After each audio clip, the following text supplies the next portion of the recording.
Part 1. The Proposal That Shook the Galaxy. Captain Marcus. Chen wiped the sweat from his forehead as he walked through the busy halls of the Concordia space station. The massive station floated in neutral space, filled with beings from hundreds of different worlds. Today was the first day of the Galactic Peace Summit, and Marcus felt nervous. He was only 28 years old, the youngest human ever chosen as a diplomatic attaché. Most aliens still thought humans were weak and stupid. Earth had only joined the Galactic Federation 6 months ago, and many species didn't want them there. Marcus adjusted his simple blue uniform and checked his notes one more time. He had to make a good impression. The future of humanity in the galaxy might depend on it. The main conference hall was huge, with crystal walls that showed the stars outside. Hundreds of alien delegates sat in groups, their translator devices humming softly. Marcus recognized some species from his training, the tall gray Zephyrians with their 4 arms, the rock-like Corvani who barely moved, and the insect-like Threx who clicked constantly. But the group that made everyone nervous was the Aveltar delegation. The Aveltar were warriors. They stood 7 feet tall, with dark blue skin, marked by silver scars that showed their battle history. Their eyes glowed red, and their movements were quick and deadly. They had conquered 12 star systems before joining the Federation, and everyone knew they thought humans were pathetic. Marcus found his assigned seat in the human section. Ambassador Wilson, an older woman with gray hair, nodded at him. "Remember, Chen?" she whispered. "We're here to observe and learn. Don't draw attention to yourself." Marcus nodded, but his eyes kept moving to the Veltar section. At the center sat Princess Zerathix, daughter of the Veltar Emperor. She was beautiful in a dangerous way, with long black hair and armor that seemed to be made of liquid metal. Her red eyes swept the room like she was looking for enemies. The summit began with boring speeches about trade and territory. Marcus tried to stay awake as alien after alien talked about mining rights and shipping lanes. He noticed that Princess Zerathix looked just as bored as he felt. During the lunch break, Marcus walked to the observation deck to clear his head. The deck was mostly empty, with just a few aliens looking out at the stars. He was surprised, too. See Princess Zerathix standing alone by the large windows. She stood perfectly still like a statue. Marcus wondered what she was thinking about. Did warrior princesses get bored too? He was about to leave when he saw something that made his blood freeze. A figure in a dark cloak was creeping up behind the princess. The figure moved like a shadow, and Marcus saw the gleam of a blade in its hand. "Look out." Marcus shouted. The princess spun around, but the assassin was already striking. Without thinking, Marcus grabbed the nearest things he could find: a silver dinner fork from a nearby table and a cloth napkin. He threw the fork as hard as he could. The fork hit the assassin in the wrist, making him drop his weapon. The killer stumbled, and Marcus dove forward, wrapping the napkin around the assassin's eyes. The attacker swung blindly, but Marcus used his smaller size to stay out of reach. Princess Zerathix recovered quickly. With one powerful punch, she knocked the assassin unconscious. Security guards arrived seconds later, alerted by Marcus's shout. The princess looked down at the unconscious attacker, then at Marcus. Her red eyes seemed to glow brighter. "You saved my life," she said. Her voice was deep and musical, even through the translator. Marcus felt his face turn red. Anyone would have done the same thing. "No," she said firmly. "Most beings would have run or called for help. You attacked an armed assassin with eating utensils." She almost seemed to smile. "Was either very brave or very stupid." "Probably stupid," Marcus admitted. The security chief, a large Corvani made of living rock, rolled over to them. "Princess, we need to question you both about this incident." The next few hours were busy. Marcus told his story over and over to different investigators. The assassin was a hired killer from outside the Federation, but no one knew who had paid him. The security chief said the investigation would continue. That evening, there was a formal dinner for all the delegates. Marcus sat with the other humans. Picking at his food, he kept thinking about the attack. Who would want to kill Princess Zerathix, and why? Ambassador Wilson leaned over to him. "I heard what you did today. That was brave, but also dangerous. The Veltar don't like owing debts to anyone, especially humans. What do you mean? Marcus asked. Before Wilson could answer, the room fell silent. Princess Zerathix was walking toward the human table. Every eye in the room followed her. Armor made soft clicking sounds as she moved. She stopped in front of Marcus and spoke in a voice loud enough for everyone to hear.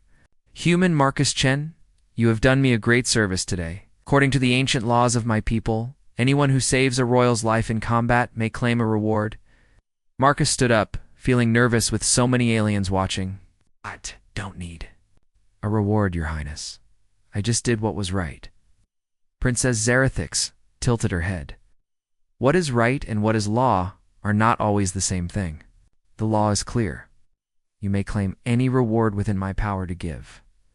An idea popped into Marcus's head. He had been reading about different alien cultures, including the Veltar. He remembered something interesting about their marriage customs. Well, Marcus said, trying to keep his voice light. I did read that saving a Veltar royal's life in combat gives someone the right to claim their hand in marriage. He meant it as a joke, a way to show he knew about their culture. But the moment the words left his mouth, he knew he had made a terrible mistake. The entire room went dead silent. Princess Zerathix's eyes went wide with shock, mouth opened, but no sound came out. You want me to be your bride, human? She finally said, her voice filled with disbelief. Are you serious? Marcus felt his face burning with embarrassment. I was just... I know about your laws, but I wasn't actually ... but it was too late. Every alien in the room was staring at them. Some looked shocked, others angry, and a few seemed amused. Marcus had just publicly claimed the right to marry a Veltar princess. Princess Zerathix. Her red eyes narrowed, and Marcus could see her warrior instincts kicking in. No alien has ever dared make such a claim, she said slowly. You are either the bravest human who ever lived, or the most foolish. The Veltar delegation stood up as one. General Korthax, the princess's military advisor, stepped forward. His hand rested on his weapon. This is an insult to our people, he growled. No soft mammal could ever be worthy of our princess.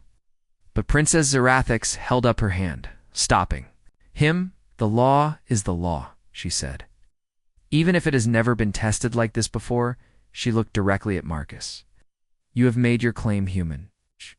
Now you must prove you are worthy of it. Ambassador Wilson grabbed Marcus's arm. You done? She whispered. Marcus didn't know what to say. He had turned a simple thank you into an intergalactic incident. Princess Zerathix continued speaking, her voice carrying to every corner of the room. If you are serious about this claim, you must face the 3 trials of worthiness. The trial of strength, the trial of cunning, and the trial of heart. These trials will take place on our homeworld of Kethmorin. She stepped closer to Marcus, and he could smell the metallic scent of her armor. But know this, human. No outsider has ever survived all 3 trials. Most do not survive the first one. Her red eyes seemed to look right through him. Are you prepared to die for a joke? Marcus looked around the room. Every face was watching him, waiting for his answer. He thought about backing down, apologizing, pretending it had all been a misunderstanding. But something in Princess Zerathix's eyes stopped him. Behind the challenge and the danger, he saw something else. Curiosity, maybe, or hope. I accept the trials, Marcus said. The room erupted in noise. Aliens began talking excitedly in dozens of languages. The Veltar delegation looked shocked and angry. Ambassador Wilson put her head in her hands. Princess Zerathix nodded slowly. Then it is decided. The trials will begin in 1 week. May your gods help you, Marcus Chen. You will need them. As she walked away, Marcus slumped back into his chair. What had he just gotten himself into? General Korthax stopped at the human table and leaned down close to Marcus's ear. Enjoy your last week of life, human, he whispered. I will make sure your death in the trials is quick. As the Veltar delegation left, Marcus realized that his simple attempt at diplomacy had turned into something much bigger. He wasn't just representing himself anymore. The honor of all humanity might be riding on his ability to survive. 3 deadly trials on an alien world, and he had no idea what he was going to do about it. Part 2. The trials begin. The Veltar homeworld of Kethmorin was nothing like Earth. As Marcus stepped off the transport ship, the heavy gravity hit him like a hammer. Each step felt like he was carrying 2 people on his back. The red sun burned overhead, and the air tasted like metal and dust. "Welcome to hell, human," General Korthok said with a cold smile. "Try not to die before the trials begin." Marcus looked around at the alien landscape. Giant rock formations rose from the desert like the bones of dead monsters. Strange creatures with too many legs skittered across the sand. In the distance, he could see the Veltar capital city, its black towers reaching toward the sky like claws. Princess Zerathix stood nearby, watching him struggle with the gravity. She wore lighter armor now, but she still looked deadly. Her red eyes showed no emotion. "The trials begin at sunrise tomorrow," she said. "Tonight, you rest. Try to prepare yourself for what is coming." Marcus was taken to a small stone room in the palace. The bed was too hard, the air too hot, and the gravity made everything difficult. But he couldn't sleep anyway. Kept thinking about what he had gotten himself into. A soft knock on his door interrupted his worrying. He opened it to find a young Veltar Fema holding a tray of food. She was smaller than the warriors, with fewer battle scars. "I am Thera," she said quietly. "I serve the princess. She sent this food for you." Marcus took the tray gratefully.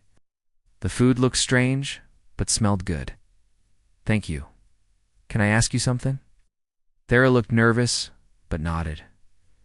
"Has anyone ever survived these trials before?" Thera's eyes grew wide. "Many Veltar have taken the trials to prove themselves worthy of marriage or high rank. But you are the first outsider to attempt them, the princess." She stopped and looked around to make sure no one was listening. "The princess has been studying human culture since your challenge. She seems curious about your people." Before Marcus could ask more questions, Thora hurried away. The next morning came too soon. Marcus was awakened by the sound of drums echoing across the city. He put on the simple fighting clothes he had been given and walked to the trial grounds. Thousands of Veltar had gathered to watch. They filled the stone seats around a large circular arena. Their red eyes glowed in the morning light, and Marcus could feel their hatred. To them, he was an insult to their proud warrior race. Princess Zerathix sat on a throne overlooking the arena. Next to her sat an ancient Veltar with white scars covering his entire body. This had to be the Emperor, her father. "Citizens of Kethmorin," the Emperor's voice boomed across the arena. "Today we witness something that has never happened before. An alien challenges our sacred traditions. We will see if this human has the strength to back up his bold words." The crowd roared its disapproval. Marcus felt very small and very human. "Let the trial of strength begin," the Emperor declared. A gate opened on the far side of the arena. Out walked the biggest Veltar Marcus had ever seen. The warrior was at least 8 feet tall and built like a mountain. His arms were covered in silver scars, and his armor looked like it had been through 100 battles. "I am Breakthor," the giant announced. "I have killed enemies on 12 worlds. Today, I will crush this weak human." In the heavy gravity of Kethmorin, he could barely walk normally. How was he supposed to fight this monster? The rules were simple. They would fight with traditional Veltar weapons, heavy clubs that looked like they could break bones with them. Single hit. The fight would continue until one fighter could not get up. Marcus picked up his club. It was so heavy he could barely lift it. Breakthor swung his weapon around like it weighed nothing. "Begin," the Emperor shouted. Breakthor charged forward like a freight train. Marcus dove to the side, but the heavy gravity made him slow. The giant's club smashed into the ground where Marcus had been standing, leaving a deep crack in the stone. For the next 10 minutes, Marcus ran and dodged while Breakthor chased him around the arena. The crowd began to laugh and cheer for the Giant warrior. Marcus couldn't even swing his club effectively. It was too heavy, and he was too tired. Finally, Breakthrough cornered him. The giant warrior raised his club high above his head. "Any last words, human?" Marcus looked up at Princess Zerathix. She was watching intently, but her face showed nothing. He thought about giving up, about admitting he was too weak. Instead, he did something unexpected. He dropped his club and held up his hands. "I surrender," he said loudly. The crowd fell silent. Breakthrough looked confused. "You surrender?" "Yes," Marcus said. "You are stronger than me. I accept defeat in the trial." Of strength, Breakthrough lowered his club, looking unsure. The crowd began to murmur. This had never happened before. Princess Zerathix stood up. "The human admits defeat in the first trial. According to our laws, he has failed and should be executed." Marcus's heart sank. But then she continued. "However, he showed wisdom in recognizing a superior opponent. He showed courage by facing an impossible fight. And he showed honor by surrendering rather than running away." She looked at her father. "I request that he be allowed to continue to the second trial." The emperor frowned. "This is unusual. What do you think, my people?" To Marcus's surprise, some of the crowd began to cheer. Not many, but enough. Even some Veltar could respect his honesty. "Very well," the emperor decided. "The human may continue. But he must win the next 2 trials, or he dies." Marcus felt relief flood through him. He had lost, but he was still alive. That afternoon, the trial of cunning began. This trial was different. Instead of fighting, Marcus was brought to a room filled with holographic displays showing star maps, troop movements, and battle scenarios. "This is the Battle of Zarian 7, explained the trial master, an old Veltar general. "Our greatest military defeat. For 200 years, our best strategists have tried to find a way we could have won this battle. You have 2 hours to study the situation and present a solution." Marcus looked at the complex display. Ships moved in 3-dimensional space, showing how the Veltar fleet had been destroyed by their enemies. It was like the most complicated chess game ever created. The problem was clear. The Veltar had been outnumbered 3-1. Their enemies had surrounded them in an asteroid field. The Veltar had fought bravely, but were completely destroyed. For an hour, Marcus studied the battle from every angle. He had tried traditional military tactics, but nothing worked. Enemy had been too smart and too numerous. Then he had an idea. It wasn't about winning the battle through strength or clever tactics. It was about understanding what victory really meant when time was up. Marcus presented his solution to Princess Zerathix and a panel of military experts. "Honored warriors," he began, "you have been trying to find a way to win this battle. But that's the wrong question." The generals looked angry. "Explain yourself, human." "The right question is, why fight this battle at all?" Marcus pointed to the star map. "Look at what the Veltar were defending. An empty system with no resources and no strategic value. Oh. The enemy wanted you to fight them there. They manipulated the holographic display, showing a different scenario. Instead of fighting, the Veltar should have retreated and let the enemy have the empty system. Then, while the enemy was celebrating their victory, the Veltar could have attacked their real target, the enemy's supply lines and home bases. Marcus showed how this strategy would have worked. Sometimes the best way to win a war is to refuse to fight the battles your enemy wants you to fight. The room was silent. The old generals looked at each other with surprise. "This is not how warriors think," one of them said. "Exactly," Marcus replied. "That's why it would have worked." Princess Zerathix leaned forward. "You would have us run from a fight. I would have you win the war," Marcus said simply. "Sometimes retreat is the smartest attack." The trial master consulted with the other judges for a long time. Finally, he announced the result. "In 200 years, no Veltar has ever suggested this solution. It goes against everything we believe about honor and courage." He paused. "But it would have worked. The human passes the trial of cunning." The crowd was quieter this time. Some looked impressed, others angry. Marcus had shown them a completely different way of thinking. That evening, Princess Zerathix came to his room. She stood in the doorway, looking uncertain for the first time since he had met her. "Your solution today," she said. "It was not what I expected." "I'm sorry if it offended you," Marcus said. "It did not offend me. It surprised me." She stepped into the room. "Tell me, human, do all your people think this way?" Marcus considered the question. "We think about problems differently than you do. We're not as strong as the Veltar, so we have to be smarter. We've learned that sometimes the best solution isn't the most obvious one." Princess Zerathix nodded slowly. "Tomorrow is the final trial. The trial of heart. It will be ... difficult." "What happens in this trial?" Marcus asked. She was quiet for a long moment. "You will face someone who has a claim on my heart, someone who loves me and believes he should be my husband." Her red eyes met his. "You will face General Korthax in single combat." Marcus felt his blood turn cold. Korthax was even more dangerous than Breakthor, and unlike the first trial, this one wouldn't end with surrender. "But there is something you should know, Princess," Zerathix continued. "The trial of heart is not just about fighting, it is about proving."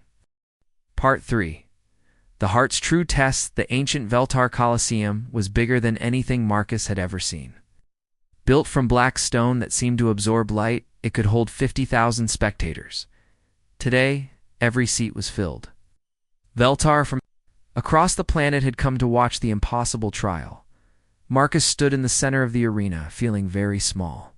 The morning sun cast long shadows across the fighting ground. His simple armor felt like paper compared to the massive weapons and shields around him. Today, we witnessed the final trial. The Emperor's voice echoed through the Colosseum. The trial of heart, where true love is tested against true love. The crowd roared its approval. Marcus could see Princess Zerathix sitting on her throne, her face like stone. She wore ceremonial robes of deep red, and her eyes never left his face. "Let the challenger's opponent enter," the Emperor commanded. A gate opened with a grinding sound of metal on stone. General Korthax walked out, and the crowd went wild. He was magnificent in his battle armor, polished metal that caught the sunlight, weapons that gleamed like silver fire. His red eyes blazed with determination. But as Korthax walked closer, Marcus saw something unexpected. Behind the anger and the warrior's pride, there was pain, real deep pain, human Korthax said, his voice carrying across the silent arena. "You have made a mockery of our traditions. You have insulted our princess with your pathetic claim. Today, I will end your life and restore honor to her name." Marcus picked up his sword, a simple blade that felt heavy in his hands. "General, I don't want to fight you," the crowd gasped. Korthax looked shocked and then furious. "You dare refuse combat? You make your claim and then show cowardice?" "Not cowardice," Marcus said loudly, so everyone could hear. "Understanding." He dropped his sword. The metal rang against the stone floor. "I see the way you look at Princess Zerathix," Marcus continued. "You don't just want to fight me for honor or tradition. You love her. Really, truly love her." Korthax's hand tightened on his weapon. "What do you know of love, human? You've known her for barely a week." "You're right," Marcus admitted. "I barely know her. But I know enough to see that she's not just a prize to be won. She's a person with her own mind, her own choices." He looked up at the princess. "And I know that real love means wanting what's best for the person you love, even if it hurts you." The Colosseum was dead silent. This was not how trials were supposed to go. Marcus turned back to Korthax. "Tell me, General, how long have you loved her?" Korthax's armor seemed to sag. For a moment, the mighty warrior looked tired and sad. "Since we were children," he said quietly. "What?" "We trained together, fought together, grew up together. Loved Zerathix for 20 years. I have waited for her to see me as more than just a friend and advisor." "And in all that time," Marcus asked gently, "have you ever told her how you feel?" Korthax looked away. "A warrior does not speak of such things. Actions matter more than words. I have proven my love through service, through loyalty, through protecting her. But she doesn't know," Marcus said. "Don't know that every battle you fought was for her. She doesn't know that every order you followed was because you love her, not just because she's your princess. The general's shoulders shook. It would not matter. She sees me as a brother, a protector, nothing more. Marcus felt sorry for this proud warrior who had hidden his feelings for so long. You don't know that? You've never given her the chance to choose? Choose? Korthax looked confused. That's what makes humans different, Marcus explained. We believe in choice. We believe that love isn't about winning someone like a prize. It's about two people deciding to be together because they want to, not because they have to. Princess. Zarathix stood up from her throne. Her voice carried clearly across the arena. This trial is supposed to be combat, not conversation. Fight or surrender, human. Marcus looked up at her. Your Highness, I have a question for you. If you could choose anyone in the universe to marry, not because of laws or traditions or trials, but because of your own heart, who would you choose?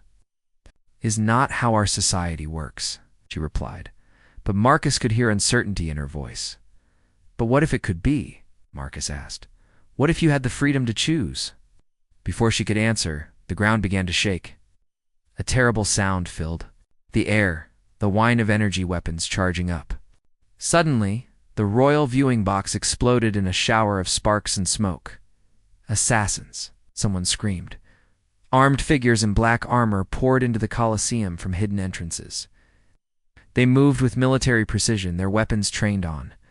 The royal family, Marcus saw Princess Zarathix throw herself behind her throne as energy blasts lit up the air around her. The Emperor was trying to reach his guards, but the attackers had planned well. This ends now, a voice boomed through speakers hidden in the assassin's armor. The old ways die today. No more weakness. No more contamination by inferior species. Marcus realized what was happening. This wasn't just about killing the royal family. This was a coup by Veltar, who thought their princess had been corrupted by human ideas. Korthax was already moving, his sword singing as he cut down the nearest attackers. But there were too many of them, and they had better weapons. Marcus. Princess Zarathix called from behind her crumbling cover. The emergency exit behind the throne. But Marcus wasn't running. He was thinking. The assassins were using standard Veltar military tactics, advancing in formation, overwhelming their enemies with superior firepower. They expected their targets to either fight back the same way or try to escape. They didn't expect something completely different. Marcus grabbed his drop sword and ran, not toward the exit, but toward the attackers. Korthax, he shouted, trust me. When I give the signal, drop flat and cover the princess. The general looked at him like he was crazy, but something in Marcus's voice made him nod. Marcus did something no Veltar warrior would ever do. Instead of charging straight at the enemy, he ran in a zigzag pattern, using the arena's obstacles for cover. He threw sand in the air to confuse their targeting systems. He made noise in one place and attacked from another.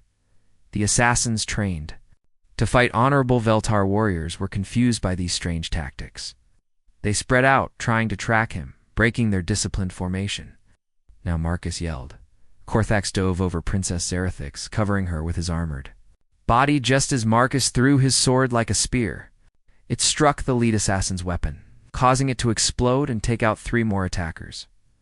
Marcus rolled behind cover and kept moving, using every trick he could think of. He had learned these tactics from human history, guerrilla warfare, misdirection, psychological confusion. Korthax, seeing how effective these strange methods were, began to copy them. Together, they turned the assassin's advantage against them. Fight them like humans fight, Marcus called out. Don't give them what they expect. The general's eyes lit up with understanding. Instead of standing and fighting like a traditional warrior, he began using cover, attacking from unexpected angles, working together with Marcus as a team. Princess Zarathix watched in amazement as the human and her oldest friend fought side by side. They moved like they had trained together for years, each covering the other's weaknesses. The tide of battle turned. The assassins, who had planned for a quick victory against predictable opponents, found themselves facing something they couldn't understand or counter. when the last attacker fell. The Colosseum was quiet except for the sound of breathing and settling dust. Marcus slumped against a broken pillar, exhausted. Korthax knelt beside Princess Zerathix, checking to make sure she wasn't hurt. "Are you all right?" the general asked her, his voice soft with concern. "Yes, thanks to both of you," she replied. She looked at Marcus, then at Korthax. "That was extraordinary. You fought like brothers." Marcus struggled to his feet. "General, there's something you need to tell her. Something you should have said years ago." Korthax looked terrified, more afraid than he had been facing the assassins. I cannot. ... Yes, you can," Marcus encouraged. "She deserves to know. You both deserve honesty." Princess Zerathix looked between them, confusion in her red eyes. Korthax took off his helmet with shaking hands. For the first time, Marcus saw his face clearly, younger than expected, with kind eyes that were filled with years of hidden love. "Zerathix," he said quietly, "I have served you faithfully for 10 years. I have followed you into battle, protected you, advised you, but there is something I have never told you." He knelt before her, not as a subject before royalty, but as a man before the woman he loved. "I love you. I have loved you since we were children. Every day I have served you. It has been because my heart belongs to you completely." Princess Zerathix stared at him in shock. "Korthax, I never knew." "Why did you never tell me?" "Because I was afraid," he admitted. "Afraid you would see me differently. Afraid I would lose even your friendship." Marcus watched as understanding dawned in the princess's eyes. She looked at Korthax as if seeing him for the first time. "All these years," she whispered, "I thought you served me out of duty." "Never just duty," Korthax said. "Everything I have done, I did for love." Princess Zerathix helped him to his feet. They stood facing each other, years of hidden truth finally in the open. "And you, human," she said, turning to Marcus. "You." Part 4. The princess's gambit. The Veltar throne room had never been so tense. Representatives from across the galaxy watched through quantum broadcasts as Princess Zerathix stood between two very different men. The ornate chamber, with its towering pillars and ancient war banners, seemed to hold its breath. Marcus felt the weight of thousands of eyes on him. His simple clothes looked shabby next to the royal splendor around him. General Korthax stood at attention in his battle-scarred armor, his face showing the strain of finally revealing his deepest secret. Emperor Velthax sat on his massive throne, carved from a single piece of black crystal. His red eyes moved between his daughter and the two men who claimed her heart. "The trials are complete," the Emperor announced. "Both challengers have proven themselves worthy in their own ways. Humans showed courage, wisdom, and selflessness. General Korthax showed 20 years of faithful love and service." He leaned forward. "Now, my daughter, you must choose." Princess Zerathix stepped forward.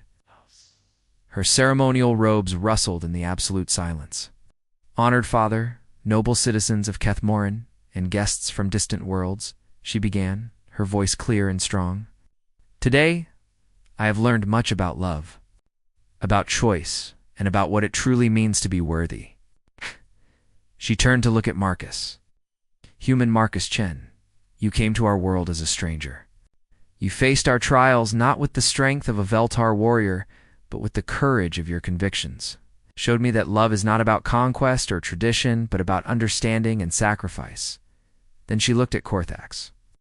"My dear friend, my loyal protector. For 20 years you have stood by my side, and I was blind to the depth of your feelings. You have shown me what devotion truly means." The crowd waited in breathless silence. "According to our ancient laws, I should choose the worthiest candidate and bind myself to him in marriage," she continued. "But today I have learned something from human culture that changes everything." She took a deep breath. "I choose myself." The throne room erupted in confused voices.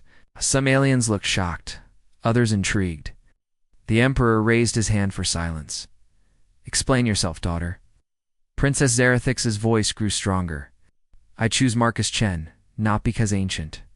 Law demands it, not because he won trials or proved his worth through combat. I choose him because I want to. Because in these few days, he has shown me a different way of thinking, a different way of being. She moved to stand beside Marcus, taking his hand. But more than that, I choose the idea he represents. The idea that beings should be free to make their own choices about love, about life, about their future. General Corthax's face showed pain, but also something else understanding. And what of General Corthax? The Emperor asked. He deserves the same freedom to choose, the princess replied. He should not have to love in silence, hoping for scraps of attention. He deserves someone who will love him as completely as he loves others. Corthax stepped forward. Princess, if this is your choice, I accept it. Your happiness matters more than my own desires. But before anyone could respond, the great doors of the throne room burst open. Armed Veltar soldiers marched in, there, weapons drawn. At their head walked High General Morak, one of the Emperor's most trusted advisors.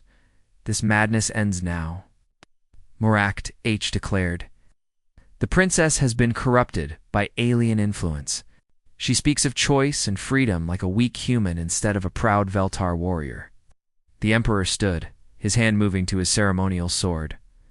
Morak, what is the meaning of this? You're too old, my lord. Morak replied coldly. Too soft. You let aliens into our sacred spaces. Let them mock our traditions. Your daughter speaks of choosing like a human. This contamination must be cleansed. Marcus realized with growing horror that this was a military coup, the assassination. Attempt in the Colosseum had been just the beginning. The old ways are finished. Morak H continued. No more weakness. No more alien influence. The Veltar will be pure again, strong again. We'll take our rightful place as rulers of the galaxy. You dare commit treason in my own throne room? The Emperor roared. Commit salvation, Morak replied. He gestured to his soldiers. Arrest the Emperor and his corrupted daughter. Execute the aliens.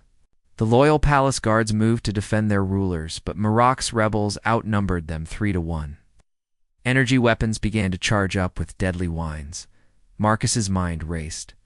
They were trapped in a room with limited exits, facing superior numbers and firepower. Traditional fight would be suicide. But humans didn't always fight traditionally. Corthax, Marcus called out. Remember what we did in the Colosseum? The general's eyes lit up with understanding.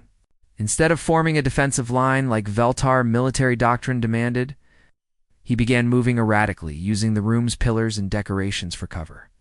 Marcus grabbed Princess Zarathix's hand. We need to split their forces, make them think, in multiple directions at once. What do you mean? She asked. Chaos, Marcus grinned. Beautiful, unpredictable chaos. Marcus began shouting instructions to the loyal guards, not in Veltar battle language, but in concepts no military academy taught. Don't stand and fight. Move. Use the furniture. Make noise over there and attack from here. Confuse them. I got. Ancient throne room became a maze of running figures, flying objects, and misdirection. Marcus grabbed heavy ceremonial items and threw them to create noise and distraction. He overturned tables to make barriers where none had existed before. Princess. Zarathix watched in amazement as her orderly, traditional guards began fighting like wild creatures. They hid behind ancient statues, used tapestries to blind enemies, and attacked from impossible angles. This is madness, Morak H shouted, trying to maintain control of his carefully planned coup. This is human warfare, Marcus called back.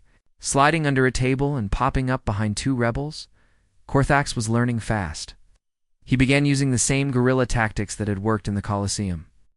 Soon, he was teaching other guards, spreading the chaotic human fighting style through their ranks, but Marcus knew they couldn't win through fighting alone. They were still outnumbered, and Morak's rebels had better weapons. They needed something else. Princess, Marcus called during a brief lull in the fighting. Your people follow strength, right? Yes, but then show them strength. Interrupted. Not the strength of weapons or armies. Show them the strength of choice. Princess Zarathix understood immediately. She climbed onto her father's throne, standing tall above the chaos of battle. Citizens of Kethmorin, Her voice boomed through the room's communication system. You are watching your own people fight each other. For what? Fear of change? Fear of new ideas? Eh? The fighting slowed as people stopped to listen. A general. Morok H claims I have been corrupted by alien influence, she continued. He is right. I have been influenced by the idea that beings should be free to choose their own destiny. Even some of the rebel soldiers were listening now. Look around. You, look at how your comrades fight. Use new tactics, new ideas, because new ideas work. Evolution is not corruption. It is survival. Marcus saw doubt creeping into the faces of some rebels. I choose to marry the human Marcus Chen, the princess declared. It's not because law demands it, but because I want to learn from his people. I want to see what the Veltar can become when we combine our strength with their wisdom. Lies, Morok H snarled. How? You weaken our race. No, came a new voice. Emperor Velthak stepped forward, bloody but unbowed. The old emperor looked at his daughter with pride. I have watched this human for days. I have seen how he thinks, how he fights, how he loves. Our people could learn much from his kind. And what of our traditions? One of the rebel soldiers asked, lowering his weapon. Princess Zarathix smiled. Traditions should serve life, not rule it. The strongest tradition is adapting to survive. Marcus watched as more rebels began to hesitate. The princess was giving them something Morok couldn't. Hope instead of fear, growth instead of stagnation. She added with a warrior's grin. What could be more traditionally Veltar than choosing to fight alongside the strongest allies we can find? General Korthak stepped forward. I have fought beside this human. I have seen his courage and his honor. If our princess chooses him, then I will call him brother. The tide was turning. Rebel soldiers began laying down their weapons. But Morok H wasn't finished. Fools, he roared. You will destroy everything we are. He raised his weapon toward Princess Zarathix, his finger tightening on the trigger. Marcus didn't think. He threw himself between the princess and the energy blast. The world exploded in pain and light as consciousness faded. Marcus heard Princess Zarathix screaming his name. He felt her hands on his face, felt something warm dripping onto his cheek. Don't you dare die, human, she whispered fiercely. Not when I've just learned what love really means. The last thing Marcus saw before darkness took him was Korthax, and the loyal guards overwhelming Morok's remaining rebels. He had wanted to protect her. He hoped it had been enough. In the medical bay hours later, Marcus drifted in and out of consciousness. He heard voices Princess Zarathix arguing with doctors, demanding they do everything possible, the Emperor making announcements about a new era of cooperation between species, and Korthax, sitting beside his bed, speaking quietly. Part 5. When two worlds become one, 3 weeks later. Marcus woke up in a hospital bed with sunlight streaming through crystal windows. His chest ached where the energy blast had hit him, but he was alive. More importantly, he could hear familiar voices arguing in the hallway. The doctor said he needs more rest. That was Princess Zarathix, sounding frustrated. The wedding preparations cannot wait forever. That was Ambassador Wilson from Earth. Perhaps we could have a small ceremony first, then a larger celebration later. That was General Korthax, trying to keep peace as usual. Marcus smiled and tried to sit up. How about we ask the patient what he wants? The door burst open, and Princess Zarathix rushed in, still wearing her royal armor, but with worry lines around her red eyes. Behind her came a crowd of people, humans, Veltar, and aliens from a dozen other species. You're awake, she said, sitting carefully on the edge of his bed. How do you feel? Like I got hit by a spaceship, Marcus admitted. But alive. What? Happened after I passed out? Oh, many things, the princess said with a small smile. Morok H and his rebels have been arrested. My father has announced new policies about cooperation with other species, and ... She looked shy suddenly. The entire galaxy is waiting to see if a human and a Veltar can really get married. Ambassador Wilson stepped forward. Marcus, the media attention has been incredible.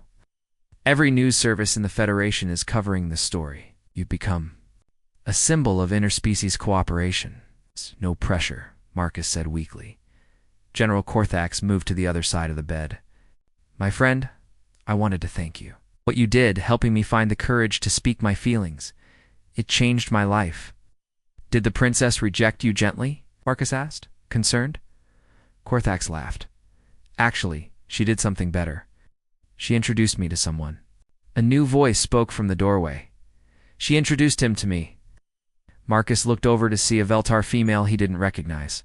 It was smaller than most Veltar warriors, with intelligent green eyes and intricate silver markings on her dark blue skin. This is Commander Lirabeth, Princess Zerathix explained. She's been admiring Corthax's tactical skills for years, but like him, she never said anything. Corthax's face turned a darker shade of blue, the Veltar equivalent of blushing. Zerathix thought we might have much in common. Commander Lirabeth smiled. It turns out we do, including the fact that we're both too stubborn to admit our feelings without help. Marcus grinned. So everyone's finding love now? Not everyone, Princess Zerathix said seriously. Some people are finding something more important, understanding. She activated a holographic display that showed news feeds from across the galaxy. Marcus saw Veltar and human engineers working together on new ship designs. He saw mixed crews on trading vessels. He saw young aliens studying human philosophy and humans learning Veltar combat techniques.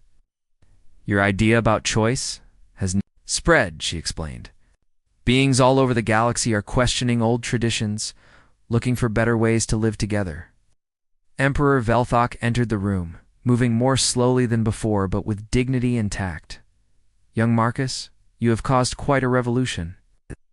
Just wanted to save the princess's life, Your Majesty, Marcus said. And in doing so, you may have saved us all from a much darker future, the Emperor replied. Morakta's rebellion was part of a larger movement, species across the galaxy who wanted to return to the old ways of conquest and isolation. Your example has shown others that cooperation is stronger than conflict. Ambassador Wilson nodded. Earth has received over 100 requests for cultural exchange programs. Species that barely talked to each other before are now working together on projects. But the real test, Princess Zerathix said, taking Marcus's hand, is whether we can make this work. Not just as a symbol, but as two people who want to build a life together. Marcus looked at her. This incredible alien princess who could probably break him in half, who commanded fleets and armies, who had chosen to tie her fate to a young human diplomat. Are you sure about this? He asked. Really sure? 'Cause once we do this, there's no going back. You'll be tied to humanity forever. Princess Zerathix smiled, and for the first time since he'd met her, she looked completely relaxed. Marcus Chen, in the past month, you have survived assassination attempts, hostile planets, deadly trials, and a military coup. You've taught my people new ways of thinking and fighting. You've helped my oldest friend find love. She squeezed his hand. But most importantly, you've shown me that being strong doesn't mean being alone. She stood up and spoke formally. I, Princess Zerathix, of the Veltar Empire, choose to marry Captain Marcus Chen of Earth, not because of ancient laws or political necessity, but because I love him and want to spend my life learning from him. Room erupted in cheers. Humans hugged Veltar. Aliens from different species shook hands and tentacles, and Ambassador Wilson wiped tears from her eyes. Well then, Marcus said, struggling to sit up properly, I guess we should plan a wedding. Wedding took place 1 month later on Concordia Station, where everything had begun. The ceremony hall was redesigned to accommodate guests from 50 different species. Human flowers grew alongside Veltar crystal formations. The decorations combined the best of both cultures. Marcus stood at the altar wearing a modified human dress uniform with Veltar ceremonial armor pieces. He still couldn't believe this was really happening. General Corthax stood beside him as best man, with Commander Lirabeth as the princess's honor guard. The two had announced their own engagement the week before, causing another celebration across the Veltar homeworld. Nervous? Corthax asked quietly. It's terrified, Marcus admitted, but in a good way. The music began, a blend of human orchestral pieces and Veltar war drums that somehow worked perfectly together. The great doors opened, and Princess Zerathix walked in. She wore white like a human bride, but the dress was made of Veltar silk that shimmered like liquid starlight. Her red eyes met his across the crowded hall, and she smiled the same smile that had first made him realize she was more than just a warrior princess. The ceremony was conducted by both a human minister and a Veltar priest. They spoke about love, crossing all boundaries, about two people choosing to build something new together. When it came time for vows, Marcus spoke first. Zerathix, when I first met you, I thought you were the most dangerous person I'd ever seen. I was right, but not in the way I expected. You're dangerous because you make people want to be better than they are. You've made me braver, smarter, and more understanding. I promise to spend my life learning from you and teaching you everything I can in return. Princess Zerathix's vows were simpler, but no less powerful. Marcus, you taught me that strength comes in many forms. You showed me that love is not about conquest, but about choice. I choose you today, tomorrow, and for all the years we'll have together. I promise to protect you, learn from you, and love you with all my heart. When they kissed, the cheers could be heard 3 decks away. 6 months later, Marcus and Zerathix stood on the observation deck of the first joint human Veltar research station. Through the windows, they could see ships from dozens of species docking and departing. Scientists, traders, diplomats, and students moved together in the kind of cooperation that had been impossible just a year before. Any regrets? Zerathix asked, leaning against his shoulder. Marcus thought about everything that had happened, the trials, battles, the changes in both their societies. Only one, he said. She looked at him with concern. What? I regret that it took an assassination attempt to get us talking, he said with a grin. Zerathix laughed and punched his arm lightly, though her idea of lightly still made him wince. Speaking of talking, she said, I have something to tell. You what? The doctors confirmed it yesterday. We're going to have a baby. Marcus stared at her in shock. But, is that even possible? Human and Veltar? Apparently our species are more compatible than anyone thought, she said with a smile. Our child will be the first human Veltar hybrid in history. Marcus felt overwhelmed with joy and terror. In equal measure, what will that mean? What will they be like? Strong like a Veltar, Zerathix said confidently. Smart like a human, and hopefully stubborn enough to change the galaxy like their parents did. As they watched ships from across the galaxy work together in the space around them, Marcus realized that their story was just beginning. Their child would grow up in a universe where cooperation was normal, where different species learned from each other, where love could cross any boundary. It had all started with a simple joke about marriage customs. Now it was changing everything. You. No, Marcus said. When I made that proposal back on Concordia, I never imagined it would lead to all this. Neither did I, Zerathix admitted. But that's what makes it perfect. The best adventures are the ones you never plan for. She took his hand and placed it on her stomach, where their impossible child was growing. Ready for the next adventure. Husband? Marcus looked out at the galaxy that was slowly learning to work together. At the station full of beings who were choosing cooperation over conflict, at his wife who had taught him that love could indeed conquer anything with you, he said, I'm ready for anything. And somewhere in the stars the future was being born. One choice, one